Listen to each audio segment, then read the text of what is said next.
Hey there, everybody. This is Ed Kinsey with 52 Weeks to Prosperous Living. Excited to visit with you for a minute today. It's been a busy week. Made it out to Vegas and back safely, but that's lots of driving. Mix in with that some training and working with a few individuals, trying to help them get their retirement nest eggs protected. It's been busy but good. Um, I've had a real slew of conversations lately regarding the volatility in the marketplace and why everybody's so skittish. And one of the things that continues to come up is this European debt crisis. And so I wanted to take a minute to discuss that. And worst case scenario, make you sound smart when you argue with your father-in-law. Best case scenario, we can actually do something about it and improve your personal situation. So that being the case, let's get started. Let's go back to the beginning, back when the euro came into being around 2001. You had 17 European countries that joined this European Union, or the Eurozone. And because of that, some of these weaker European companies, economically speaking, were able to take and get financing for probably cheaper than they should have, due to the strength of some of the other European companies or countries, that were part of this Eurozone. That being the case, they did. Just like it's human nature, if you can get something for free or extremely cheap, you just have to buy it. So they did. They probably borrowed too much and kind of put them in a bind now as some of that stuff started coming due, and they haven't made as much money as maybe they thought they would, or you know, GDP's been a little lower than they expected, things like that. The big three that we hear about all the time are, of course, Greece, Portugal, and Ireland. So let's talk about them for a sec. Portugal, not so much of a big deal as far as debt goes.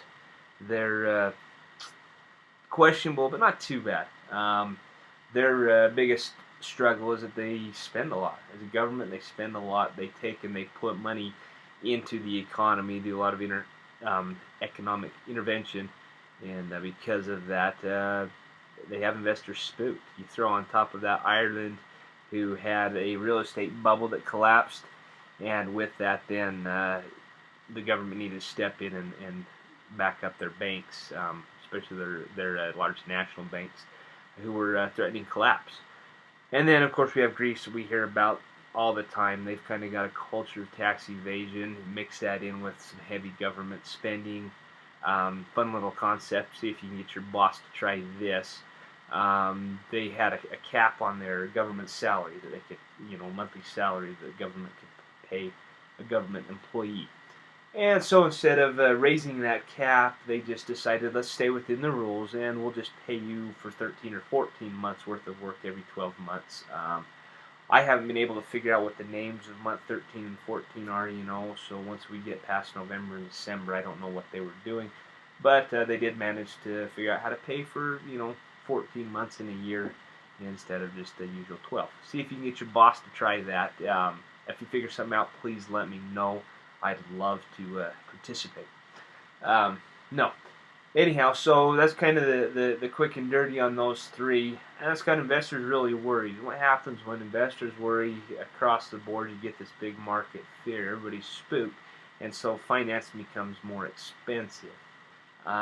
Just like if you had poor credit and went for an auto loan, the banks would charge you more than somebody that had good credit. So with somebody that has good credit, it's cheap. Bad credit, you get kind of that credit squeeze, so to speak.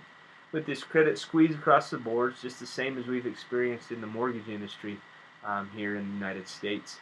You got a lot of cash-strapped individuals that are less likely to be able to repay because they can't borrow anymore either, and probably were borrowing more than they should have in the first place. Same thing with these European governments. Their inability to repay or I guess their ability to be able to repay, is in question. Everybody's spooked. So how does that affect us? Well, not too much yet. I mean, we get some good volatility. Luckily, the U.S. doesn't have a lot of Greek debt. The problem is that we're looking at something similar to what happened with Lehman Brothers and the financial collapse of 2008.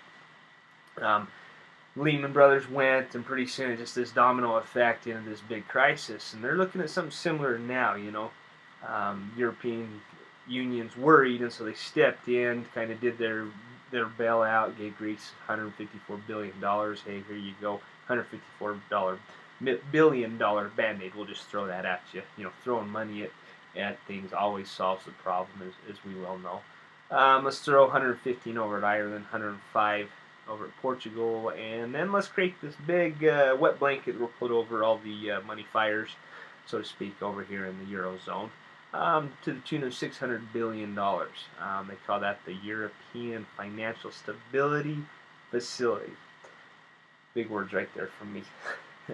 Anyhow, so they created this facility to kind of protect things, hopefully create kind of a bubble and keep everything contained. If that works, no big deal. If it doesn't, you're going to see this domino effect most likely, similar to what we saw after Lehman Brothers. You know, they said, Greece, tighten up your belt. That was enough, but it's caused outrage. Fun stuff. That's going to domino over to companies like Italy and Spain that hold a lot of Greek debt.